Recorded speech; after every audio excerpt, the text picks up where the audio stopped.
We at Wall Clipper Corporation thank you for your purchase of this video cassette. This video is one way to pass along what we've learned about dog grooming over the years. It's intended to be used as a training aid and by no means should be taken as your only source of information. Read your Clippers instruction booklet carefully.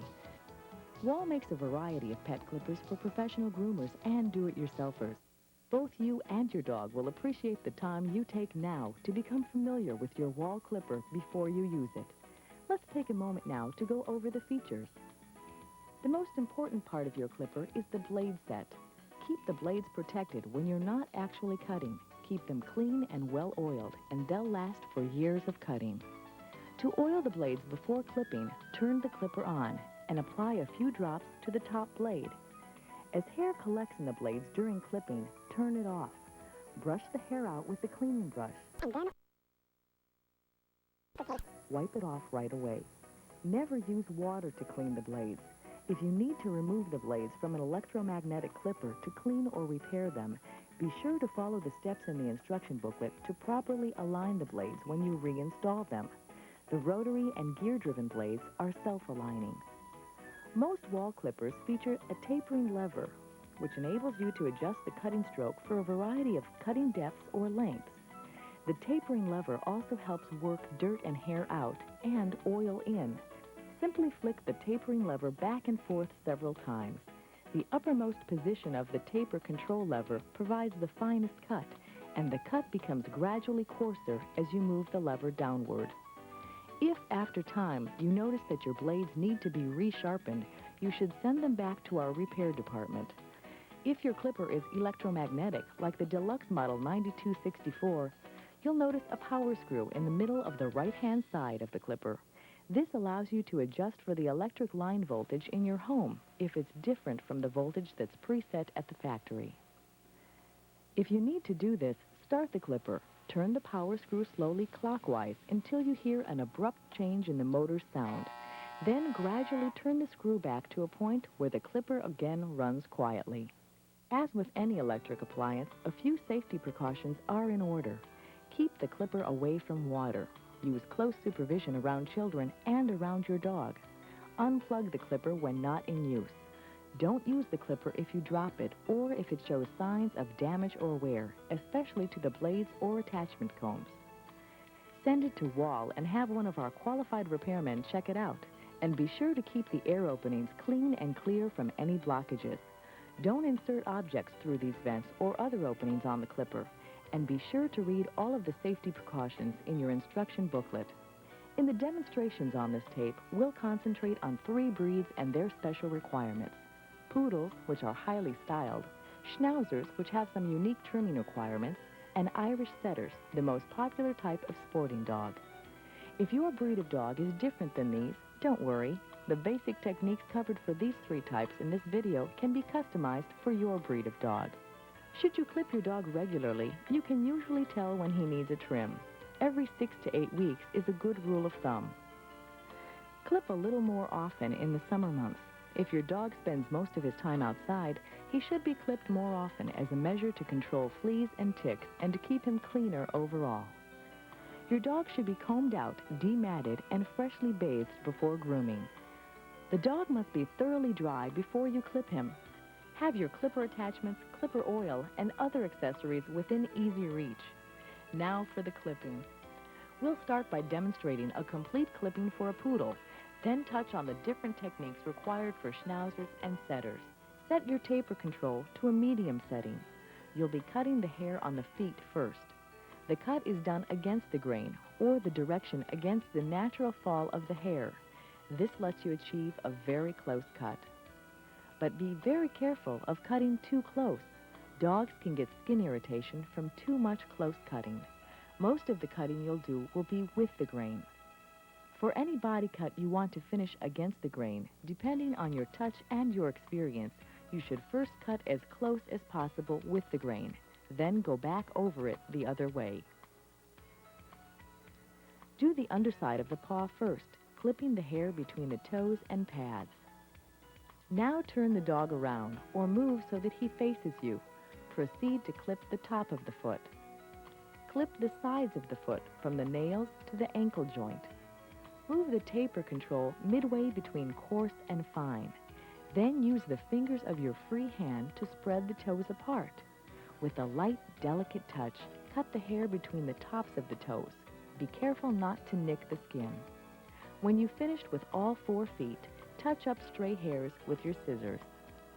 Cut the tail next by turning the dog around so his tail faces you. With the taper control in the midway position, trim from the base of the tail to the tip. The underside is always cut with the grain. Only use scissors to trim around the anus, and do this very carefully. A poodle is styled with a pom-pom on the tail. Comb it out and fluff it up, then trim it into an even ball using scissors. Next, clip the face and throat. Set the taper control all the way to fine. Let the dog face you and hold his muzzle.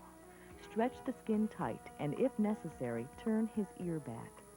Carefully cut from the outward corner of the eye back to the ear with the grain. Then turn the clipper around and reverse the stroke against the grain. Now use the thumb of your free hand to stretch the skin at the corner of the mouth. Clip lightly around the lips, then do the cheek and side of the face. These areas around the dog's eyes, nose, and mouth are delicate areas, and if your dog is not used to regular grooming, you should expect him to be a little bit jumpy. If he is, remember to go slowly. If he's a bit more vigorous in objecting, stop for a minute and give him an opportunity to relax. The more you force the dog to obey, the less likely he is to intensify his refusal to do so. Reverse your free hand to hold the muzzle from underneath and clip between the eyes using a quick darting motion. Now clip the muzzle away from the eyes and toward the nose. A poodle skull is usually styled with a top knot, which you'll want to shape out with a comb and then scissor cut to its final shape. Poodle ears are usually left full and not clipped. They are trimmed lightly with the scissors to even out their appearance and rounded at the bottom. Hold the top of the dog's head and lift it up to expose the throat. Clip the bottom of the muzzle very gently from the mouth toward the Adam's apple. Then clip up from the base of the throat to the Adam's apple. Now it's time to move on to body cuts. Start with the stomach, using the taper control set to a point between a midway and a full course position. As you get to know how sensitive your dog's skin is, this will help you determine how close to clip the stomach. The more sensitive the skin, of course, the coarser your clip should be. The use of attachment combs help to further vary the cutting length. Let the dog face you in a sitting position and lift his front legs with your free hand. Clip only the soft stomach, from the groin to the rib cage. Don't clip inside the legs at this stage. Clip only the stomach with the grain in a straight line from the genitals to the edge of the ribs. Cut around and in between the nipples. Avoid nicking them with the clipper. Now let the dog stand on all fours with one side facing you. As you proceed to cutting thick body hair, remember not to force more hair through the clipper blades than they will naturally take. Let the clipper motor do the work and move the clipper about the body slowly and smoothly. If you have a blade attachment, such as the stainless steel attachment, snap it on now. The blade attachments are sized to accommodate the thickness of your dog's fur and give you the needed variety of cutting heights. They also improve the feed of the fur to the cutting blades. Make the first cut along the spine, from the base of the skull to the base of the tail. Make the second cut from the front chest to the tail in the same direction, following the curve of the shoulders, down across the ribs, but not beneath them, and back up along the curve of the hips to the tail. Shorten the rest of the hair evenly and in the same cutting direction. Now clip the hair under the chest, from behind the front legs to the end of the rib cage. Turn the dog around and repeat these procedures on the other side. Start with the rear legs first. Brush the hair up and out to fluff it up, so that the hair is standing as close to on end as you can get it. With the hair brushed up like this, it's easier to blend the hair and easier to judge how to shape the trim, whether full or tapered. Start clipping at the ankle and work up to the hip, keeping an even length on the cut. At the hip, taper the leg hair into the body hair. Finish cutting the legs with your scissors, taking care to ensure the shape of each leg matches the other. Cut the front legs with the dog facing you. Follow the same procedure as with the rear legs, first brushing up the hair, then trimming from the paws to the shoulders, then blending and shaping with scissors. The cut around the legs is full and round, shaped gradually upward from the foot. The appearance should be full and rounded, perpendicular to the body and not necessarily along the contour of the legs. Use light clipping, then scissor and trim the legs for a finished look. The armpit area between the legs and the body should be trimmed close. The friction of the legs against the body causes matting. Now we'll cover some of the trimming techniques for schnauzers. If you're using a clipper with taper control, put it in the coarse position. If you want a longer trim, use blade attachment number 1. Clip the schnauzer starting with the back, from the base of the skull to the base of the tail, cutting with the grain. Continue with the throat, then clip the front chest, each side of the body, and the tail. To clip a schnauzer's rear legs, start at the sides and clip toward the hock. Also, clip the back of the legs toward the hock. The front of the rear legs is not clipped. Clip the skull next, from just above the eyebrows over the top between the ears to the base of the skull. For the sides of the face, clip from the outside corner of the eyes back to the base of the ears and down from the eyes to the corner of the mouth. Clip the ears next. If you're using a taper control, adjust the blades between medium and fine. Then clip the sides of both ears, from the base to the tip. If you're using the wall attachment 1, remove it for the next step. Clip the stomach close with the grain from rear to front, as we demonstrated on the poodle. To finish the job, use scissors or wall attachment comb number 4. The front legs, the unclipped portions of the rear legs, are trimmed with scissors to obtain a smooth and angular appearance. Next, trim the facial features with scissors. Excess hair is clipped from the eyebrows to form a V shape at the center, then diagonally from the outside corners to the middle. The beard is trimmed to form an even, straight appearance. The long-haired varieties of sporting dogs, such as Irish Setters, Cocker, and Springer Spaniels, are recommended for clipping every 8 to 10 weeks, not quite as often as poodles and schnauzers. They should, however, be regularly bathed and brushed to maintain cleanliness and health.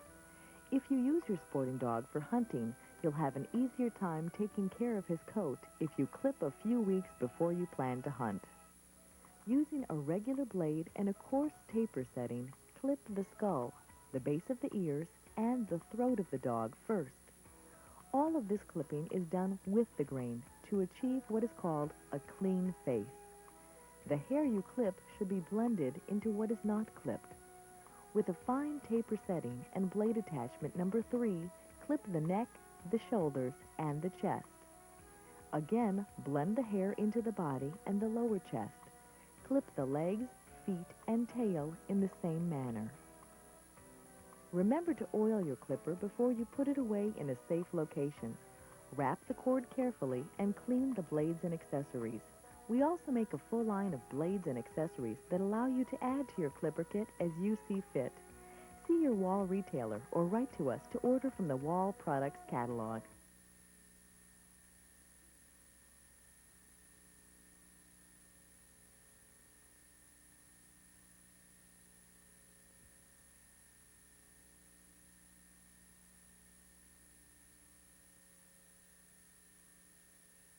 Wahl vous remercie d'avoir fait l'achat de cette cassette vidéo. Cette vidéo est un moyen utile de vous transmettre tout ce que nous avons appris depuis plusieurs années en matière de tonte de petits animaux. Il vous servira d'aide pratique, mais il ne devrait pas être retenu comme la seule source d'information. Lisez attentivement le feuillet d'instructions concernant la tondeuse.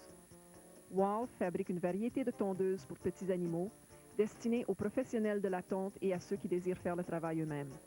Vous et votre chien bénéficierez du fait que vous avez consacré le temps nécessaire à étudier votre tondeuse avant de l'utiliser. Prenons un moment pour revoir ses caractéristiques. La partie la plus importante de votre tondeuse est l'ensemble des lames. Gardez-les toujours propres et bien huilées. Elles vous donneront des années de satisfaction. Pour huiler les lames avant la coupe, mettez la tondeuse en marche et appliquez quelques gouttes d'huile sur la lame du dessus. Alors que les poils s'accumulent sur les lames durant la tonte, arrêtez la tondeuse, enlevez les poils à l'aide de la brosse qui sert à nettoyer et huilez les lames de nouveau. Si l'huile se répand sur le boîtier, l'essuyez rapidement. Ne jamais utiliser d'eau pour nettoyer les lames. Si vous devez enlever les lames d'une tondeuse électromagnétique pour les nettoyer ou les faire réparer, assurez-vous de bien suivre les étapes mentionnées dans le feuillet d'instruction afin de bien aligner les lames lors de la pose de celle-ci. Les lames en engrenage direct et les lames de tondeuse rotative s'alignent d'elles-mêmes. La majorité des tondeuses Wahl mettent en vedette un levier de contrôle qui vous permet d'ajuster l'effet de la coupe quant à la longueur et la profondeur. Le levier permet aussi d'enlever la saleté et les cheveux tout en permettant à l'huile de bien s'insérer. À cette fin, actionnez tout simplement le levier de l'avant à l'arrière plusieurs fois. La position la plus élevée du levier donne la coupe la plus fine, alors que la coupe devient graduellement plus épaisse lorsque le levier est actionné vers le bas. Si vous constatez, après un certain temps, que les lames ont besoin d'être aiguisées, veuillez les expédier à notre département de service. Si votre tondeuse est de type électromagnétique, vous remarquerez une vis d'ajustement du pouvoir située au centre, côté droit de l'appareil. Ceci vous permet d'ajuster l'appareil afin qu'il corresponde bien au voltage disponible à votre domicile si ce voltage est différent de celui utilisé à l'usine. Si l'ajustement est nécessaire, faites fonctionner la tondeuse, tournez la vis lentement dans le sens des aiguilles d'une montre jusqu'à ce que vous entendiez un changement brusque dans le bruit du moteur. Alors, tournez la vis en sens inverse jusqu'à ce que l'appareil fonctionne de façon silencieuse. Comme pour tout appareil électrique, des précautions sécuritaires s'imposent. Gardez la tondeuse éloignée de l'eau. Surveillez attentivement toute activité autour des enfants et de votre chien. Débranchez la tondeuse lorsqu'elle n'est pas utilisée. Ne pas utiliser la tondeuse si elle a été échappée ou si elle montre des signes de dommages ou d'usure, spécialement aux lames et aux pin guides. Dans ce cas, expédiez la tondeuse à Wahl et demandez à un de nos techniciens qualifiés de vérifier l'appareil. Assurez-vous de garder les volets de ventilation dégagés et propres en tout temps. Ne pas insérer d'objets dans ces volets ou dans toute autre ouverture située sur la tondeuse. Lisez toutes les consignes de sécurité du feuillet d'instruction. Les démonstrations illustrées dans ce vidéo porteront sur 3 races d'animaux et leurs particularités. Les poodles, à la coupe très stylisée, les schnauzers, qui demandent des coupes et parures particulières, et les setters irlandais, qui représentent le type de chien sportif le plus populaire. Si votre race de chien diffère de celles illustrées, ne vous inquiétez pas. Les techniques de base illustrées par ce vidéo peuvent être facilement modifiées pour convenir à l'animal que vous avez. Si vous faites la tonte de votre chien régulièrement, vous saurez bien rafraîchir sa coupe le temps venu. À toutes les 6 à 8 semaines s'avère généralement un laps de temps raisonnable, et un peu plus souvent durant les mois d'été. Si l'animal passe la plupart de son temps à l'extérieur, il devrait recevoir la tonte plus souvent à titre de mesure préventive contre les tiques et pucerons, et aussi pour le garder plus propre d'une manière générale. Votre chien devrait être peigné avec robe démêlée et fraîchement baigné avant de commencer la tonte. Le poil du chien doit être entièrement sec avant de faire la coupe à la tondeuse. Placez les accessoires de la tondeuse, l'huile à lame et les autres accessoires à portée de la main. Et maintenant, parlons de la tonte. Nous commencerons la démonstration en faisant la parure complète d'un poodle, pour ensuite revoir les différentes techniques s'appliquant au schnauzer et au setter. Placez le levier de contrôle à la position moyenne. Nous couperons les poils des pieds en premier. La coupe se fait contre la pousse des poils ou contre la tombée naturelle des poils. Ceci permet la coupe rase. Toutefois, la prudence s'impose. Les chiens peuvent devenir irrités à la suite de coupes trop rases. La majorité de la coupe sera faite dans le sens de la pousse naturelle des poils. Pour toute tonte faite sur le corps et que vous voulez finir contre la pousse des poils et à la mesure de votre expérience, nous vous recommandons de couper aussi ras que possible, d'abord dans le sens de la pousse, pour ensuite revenir dans l'autre sens. Faire le dessous du pied en premier, en coupant entre les doigts et les coussinets. Tournez ensuite l'animal, ou pivotez vous-même pour faire face à l'animal et coupez sur le dessus du pied. Tondre ensuite les côtés du pied, des griffes jusqu'à l'articulation de la cheville. Ajustez le levier entre épais et fin et utilisez les doigts de votre main libre pour séparer les doigts de l'animal. et avec une touche délicate, coupez les poils entre les doigts. Attention de ne pas toucher à la peau. Lorsque vous avez terminé avec les 4 pieds, harmonisez les quelques poils oubliés avec les ciseaux. Passons ensuite à la queue. En tournant le chien pour que la queue soit devant vous, avec le levier dans la position du centre, commencez à la base de la queue en allant vers le bout. Le dessous est toujours coupé dans le sens de la pousse. Seulement les ciseaux sont employés pour tailler le tour de l'anus, et ça avec grande prudence. Le poodle est stylisé avec pompons sur la queue. Passez le peigne et dégagez les poils. Ensuite, faites la parure avec ciseaux pour donner la forme de la boule. Passons maintenant à la tonde de la face et du poitrail. Avec le levier de contrôle ramené à fin, l'animal vous fait face et vous tenez son museau. Tendez la peau fortement et, si nécessaire, retournez son oreille. Coupez délicatement à partir du coin extérieur de l'œil en allant jusqu'à l'oreille, dans le sens de la pousse. Tournez ensuite l'appareil et revenez dans le sens contraire, contre la pousse. Maintenant, utilisez le pouce de votre main libre pour étirer la peau au coin de la gueule. Passez délicatement autour des lèvres en faisant ensuite les joues et les côtés de la face. Ces endroits, autour des yeux, de la gueule et du nez de l'animal, sont des endroits sensibles et attendez-vous à des réactions vives si votre chien n'est pas habitué à subir la tonde de façon régulière. S'il réagit, allez-y doucement. S'il refuse catégoriquement, arrêtez quelques instants et donnez-lui le temps de relaxer. Si vous forcez l'animal à obéir, il s'objectera davantage. Tournez votre main libre et tenez maintenant le museau par en dessous et coupez en dardant entre les yeux avec des gestes rapides.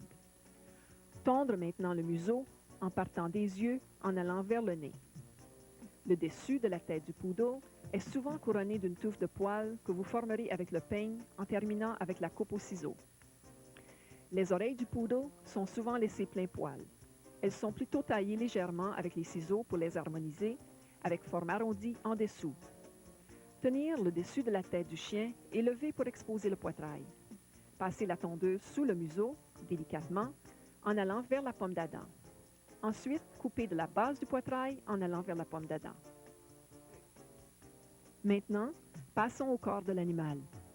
Commencez à l'estomac en plaçant le levier de contrôle entre la position moyenne et la position épaisse. Vous viendrez à connaître la sensibilité de la peau du ventre de votre chien et vous saurez comment raser de près. Plus la peau est sensible, plus la coupe est faite avec l'ajustement du levier vers la position épaisse. L'ajout de peigne guide aide à varier la longueur de coupe. Laissez le chien vous faire face en position assise et levez ses jambes avant avec votre main libre. Tondre seulement la partie molle de l'estomac, à partir de l'aine jusqu'à la cage thoracique. Ne pas tondre l'intérieur des jambes à ce stade. Seulement l'estomac, dans le sens de la pousse, en ligne droite, des parties génitales jusqu'au bord des côtes. Tondre autour des mamelles avec grande précaution. Laissez maintenant l'animal sur ses 4 jambes avec un côté vous faisant face. Alors que vous commencez à couper la robe épaisse du chien, ne pas forcer la tondeuse dans les poils épais, mais plutôt laisser le moteur faire le travail en poussant la tondeuse de façon lente et régulière. Si vous avez un accessoire qui s'attache aux lames, comme l'accessoire en acier inoxydable, veuillez le mettre en place dès maintenant.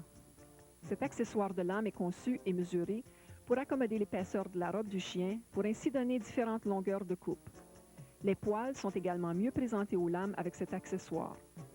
Faire la première ligne de coupe le long de l'épine dorsale, de la base du crâne à la base de la queue.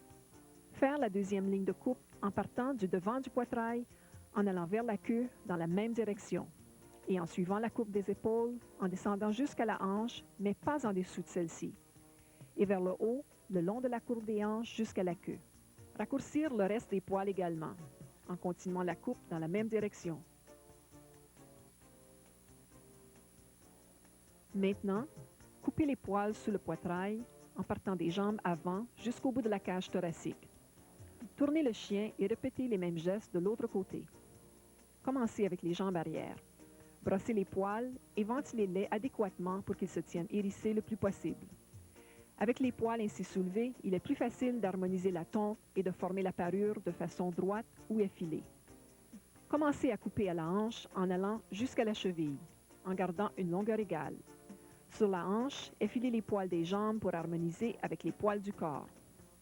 Finissez la coupe du poil des jambes avec des ciseaux en vous assurant que chaque patte s'harmonise avec les autres. Tondre les jambes avant alors que l'animal vous fait face. Suivre la même procédure qu'avec les jambes arrière, en brossant les poils vers le haut et en faisant la parure en partant des épaules jusqu'aux pieds, en harmonisant ensuite avec les ciseaux. La coupe autour des jambes est pleine et ronde, graduellement effilée vers le haut à partir du pied. La forme doit apparaître pleine et ronde, perpendiculaire au corps et pas nécessairement suivant le contour des jambes. Faire une coupe plutôt légère, en finissant ensuite avec les ciseaux pour donner aux jambes une belle allure. L'endroit situé à l'aisselle, entre les jambes et le corps, doit être coupé assez court, car la friction des jambes contre le corps cause l'enchevêtrement des poils. Maintenant, nous regarderons les techniques de coupe qui s'appliquent au Schnauzer. Si votre tondeuse est munie d'un levier de contrôle, placez ce dernier dans la position épaisse. Si vous désirez une coupe encore plus longue, utilisez le Pen Guide numéro 1. Nous débutons la coupe sur le dos du Schnauzer, à partir de la base du crâne, en allant vers la base de la queue dans le sens de la pousse. Continuez sur la gorge en allant vers le poitrail, en suivant de chaque côté du corps et ensuite vers la queue. Pour faire la coupe des poils des jambes arrière, commencez sur les côtés en allant vers la hanche. Faire aussi l'arrière des jambes en allant vers la hanche. Le devant des jambes arrière n'est pas touché. Faire ensuite la coupe de la tête, en partant juste au-dessus des sourcils, en passant sur le dessus, entre les oreilles, jusqu'à la base du crâne. Pour les côtés de la face, coupez à partir du coin extérieur des yeux, en mouvement vers l'arrière jusqu'à la base des oreilles, et en descendant en partant des yeux jusqu'au coin de la gueule. Faire ensuite la tonte des oreilles. Si vous utilisez une tondeuse avec levier de contrôle, ajustez les lames entre moyenne et fine et faire le côté des deux oreilles de la base jusqu'au bout. Si vous utilisez l'accessoire Wahl numéro 1, veuillez l'enlever pour la prochaine opération. Faites la coupe des poils de l'estomac assez rase, en direction de la pousse, de l'arrière à l'avant, comme illustré pour le poodle. Pour finir le travail, utilisez des ciseaux ou le Pen Guide Wahl numéro 4. Les jambes avant et la portion non coupée des jambes arrière sont faites avec des ciseaux pour obtenir une apparence bien harmonisée et aux angles correspondants. Ensuite, faites la coupe de la face avec les ciseaux. Les poils excédentaires sont coupés à partir des sourcils pour former un V au centre. Ensuite, diagonalement à partir des coins extérieurs en allant vers le centre. La barbiche est ensuite taillée pour s'harmoniser en apparence. Les variétés de chiens sportifs à longs poils, comme les setters irlandais, cocker et épagnols, devraient recevoir une tonte à toutes les 8 à 10 semaines, c'est-à-dire moins souvent que les poodles et les schnauzers. Il est toutefois recommandé de leur donner des bains réguliers et de les brosser pour les garder propres et en santé. Si votre chien vous accompagne à la chasse, il vous sera plus facile de prendre soin de son poil si la tonte est faite quelques semaines avant l'excursion de chasse. En utilisant une lame régulière et un ajustement de levier moyen, nous tondrons le crâne, la base des oreilles et la gorge de l'animal en premier. Tout ce travail de coupe est fait dans la direction de la pousse du poil pour obtenir ce que l'on appelle une coupe bien propre. Les poils coupés doivent s'harmoniser avec les poils non coupés. Avec un ajustement fin et un accessoire de lame numéro 3, faire le cou, les épaules et le poitrail. Encore une fois, harmoniser les poils par rapport au corps de l'animal et au-dessous du poitrail. Faire ensuite les jambes, les pieds et la queue de la même manière. Rappelez-vous de bien huiler la tondeuse avant de la remiser dans un endroit sécuritaire. Enroulez le cordon avec précaution et nettoyez les lames et tous les accessoires. Nous fabriquons aussi une large gamme de lames et d'accessoires qui vous permettent d'ajouter à votre ensemble selon le besoin. Voyez votre distributeur Wahl ou encore écrivez-nous pour commander directement du catalogue de produits Wahl.